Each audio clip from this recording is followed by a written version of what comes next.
Hi అండి, welcome to శ్రేయాంశీస్ kitchen. ఈరోజు special వచ్చేసి దోశ అనమాట. సో మనం ఇక్కడ ఒక గ్లాస్ మినప్పప్పుకి 2 గ్లాసుల రైస్ తీసుకోవాలి. నేనైతే 2 గ్లాసెస్ ఆఫ్ రైస్ 1 గ్లాస్ మినప్పప్పు ఒకేసారి నానబెట్టుకుంటున్నాను, వేరువేరుగా పెట్టట్లేదు. ఎలా పెట్టుకున్నా ఏం కాదు. సో వాటిని కొంచెం రుద్దుతూ వాటర్ వేసి మంచిగా వాష్ చేయండి. ఒక 2 టైమ్స్ వాష్ చేసి తర్వాత వాటర్ పోసి ఓవర్ నైట్ సోక్ చేసి పెట్టండి. మీరు ఒకవేళ మార్నింగ్ చేసుకోవాలి అనుకుంటే డే మొత్తం నానబెట్టి నైట్ మిక్సీ బట్టి నెక్స్ట్ డే మార్నింగ్ చేసుకోవాలి. లేదంటే నైట్ అంతా నానబెట్టి మార్నింగ్ మిక్సీ బట్టి ఒక 1-2 అవర్స్ అయినా దాన్ని పక్కన పెట్టేసి అయినా పట్టుకోవచ్చు అనమాట. ఒక స్పూన్ మెంతులు కూడా యాడ్ చేయండి. నేను ఒక స్పూన్ మెంతులు యాడ్ చేశాను.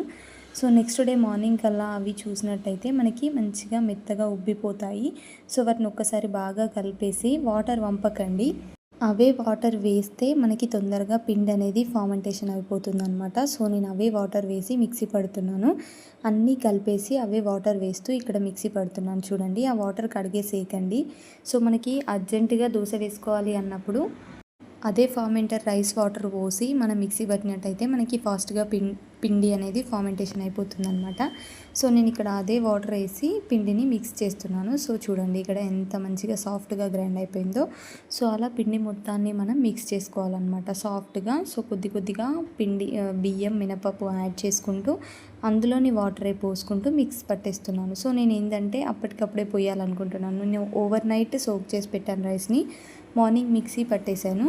ఒక 2 అవర్స్ మాత్రమే పక్కన పెట్టాను. 5కి మిక్సీ బట్టి 7 వరకు అలా పక్కకు పెట్టేశాను అంతే. అందుకోసం అని చెప్పి నేను ఫార్మెంటర్ రైస్ పోసాను. లేదంటే నార్మల్ రైస్ పోసి నైటే మిక్సీ పట్టి నైట్ అంతా దాన్ని ఫార్మెంటేషన్ చేసుకొని మార్నింగ్ దోశ వేసుకోండి. ఎలా అయినా ఏం కాదు.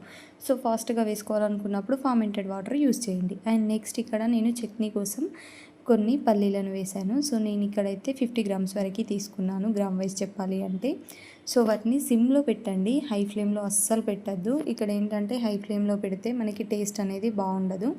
అండ్ ఇందులో మనం సిమ్లో పెట్టేసి నిదానంగా వేయించండి. పల్లీలని ఒక 10 మినిట్స్ వరకు మంచిగా వేగనివ్వండి. అండ్ ఈ చట్నీ ఏంటంటే మనం పల్లీలని పొట్టు తీసి కాకుండా పొట్టుతో పట్టుకోవడం అనమాట. చాలా టేస్టీగా ఉంటుంది. సో అలానే పట్టేసేయండి, పొట్టుతోనే మిక్సీ పట్టేసేయండి. సో ఇక్కడ చూసారు కదా, పల్లీలు వేగిపోయాయి. సో వాటిని కొంచెం సపరేట్ అని అందులో ఆయిల్ వేసి పచ్చిమిర్చి వేసేయండి. పచ్చిమిర్చిని కూడా ఇక్కడే వేయించేసుకుంటున్నాం అనమాట. సో కొద్దిగా పచ్చిమిర్చి మనకి ఎంతైతే కారం కావాలో అంత నేను ఇక్కడ 4-5 వరకు తీసుకున్నాను. సో ఆ పచ్చిమిర్చిని మిడిల్లో వేసేసి నిదానంగా వాటిని కూడా ఫ్రై చేయండి. హై ఫ్లేమ్లో అస్సలు పెట్టద్దు, పల్లీలు మాడిపోతే చట్నీ అయితే అస్సలు బాగోదు. సో నిదానంగా పల్లీలని మిర్చిని కలిపి బాగా వేయించేసుకోండి. సో మనకి మీడియం ఫ్లేమ్లో పెట్టేసి ఒక 5 మినిట్స్ అలా వేయించుకున్నారంటే సరిపోతుంది. సో అవి వేగాక పల్లీలని మిర్చిని మొత్తం మిక్స్ చేసి వేయించండి. నెక్స్ట్ మనం ఒక మిక్స్ జార్లోకి పల్లీలని, మిరపకాయలని అండ్ 4-5 వెల్లుల్లి రిబ్బల్ని తగినంత సాల్ట్ వేసి కొంచెం వాటర్ యాడ్ చేసుకొని మిక్సీ పట్టుకోవడమే. సో సింపుల్ అనమాట, చాలా టేస్టీగా ఉంటుంది.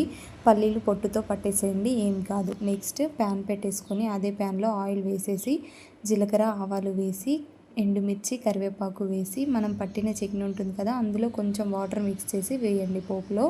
సో కొద్దిగా ఫస్ట్ వేసి బాగా కలిపేసిన తర్వాత మిక్సీలో ఉన్న చట్నీ రావాలి అంటే వాటర్ పెట్టి క్యాప్ పెట్టి గట్టిగా క్యాప్ పట్టుకొని ఊపండి, చట్నీ మొత్తం వచ్చేస్తుంది. సో అలా చట్నీ వేసి కలుపుకోండి. నెక్స్ట్ మనం మార్నింగ్ పట్టిన పిండి ఉంటుంది కదా, సో అది ఫార్మెంట్ అయిపోయింది. ఒక 2 అవర్స్ పెట్టాను నేను అంతే, ఎక్కువ పెట్టలేదు. ఎందుకంటే నేను అప్పటిదప్పుడే ఫాస్ట్గా వేస్తున్నాను. బట్ నాకైనా 2 అవర్స్లో పిండి అనేది మంచిగా ఫార్మెంటేషన్ అయిపోయిందండి. ఎందుకంటే నేను రైస్ వాటర్ పోసాను. సో అందుకోసమే నాకు పిండి మంచిగా ఫార్మెంట్ అయిపోయిందనమాట. సో నేను ఇక్కడ 2 గరిటెల వరకు పిండిని వేరే సపరేట్ ఒక బౌల్లోకి తీసుకున్నాను. సో కొద్దిగా వాటర్ యాడ్ చేస్తున్నాను. పిండి అనేది చాలా గట్టిగా ఉంది. సో నేను ఇక్కడ వాటర్ యాడ్ చేసి కలుపుతున్నాను అనమాట. ఎందుకంటే పిండి అంతా గట్టిగా ఉంటే మనకి దోశ అనేది రాదు. సో కొంచెం దోశ బ్యాటర్ రావాలి కాబట్టి నేను కొద్దిగా వాటర్ యాడ్ చేసి నిదానంగా కలిపేస్తున్నాను.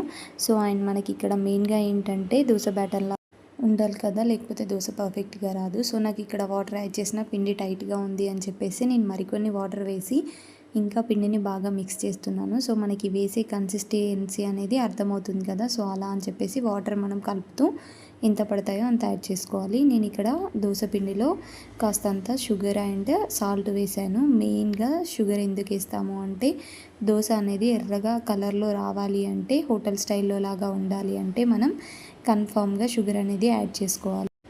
సో 1 స్పూన్ నేను యాడ్ చేశాను. సో అందుకోసం అని చెప్పేసి టేస్ట్ కోసం సాల్ట్ కూడా యాడ్ చేశాను. సో షుగర్ వేయడం వల్ల మంచిగా హోటల్ స్టైల్‌లో లాగా మనకి రెడ్‌గా ఉంటాయి. అండ్ ఒక బౌల్‌లో వాటర్ వేసి రెడీగా పెట్టుకోండి. సో ముందుగా ప్యాన్ పైన ఆయిల్ వేసి మొత్తం స్ప్రెడ్ చేయండి. సో ఆనియన్‌తో కూడా చేయొచ్చు. నేను ఇక్కడ నార్మల్‌గానే చేస్తున్నాను. వస్తుంది, నో ప్రాబ్లమ్.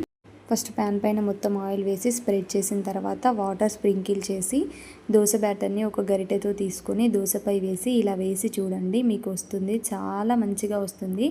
మెయిన్గా మనకి పిండి అనేది ఫార్మెంట్ అవ్వాలి. ఒక 2-3 అవర్స్ అయినా అవ్వాలి.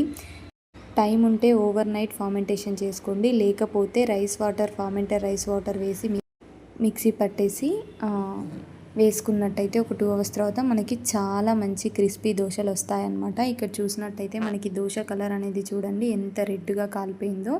చాలా బాగుంటుంది. క్రిస్పీగా ఉండాలి అంటే అప్పుడే తీసేసుకోండి, లేదంటే 2 సైడ్స్ కాల్ చేసుకోండి. సో మనకి వేడి వేడి క్రిస్పీ దోశలు అనేవి రెడీ అయిపోతాయి అన్నమాట.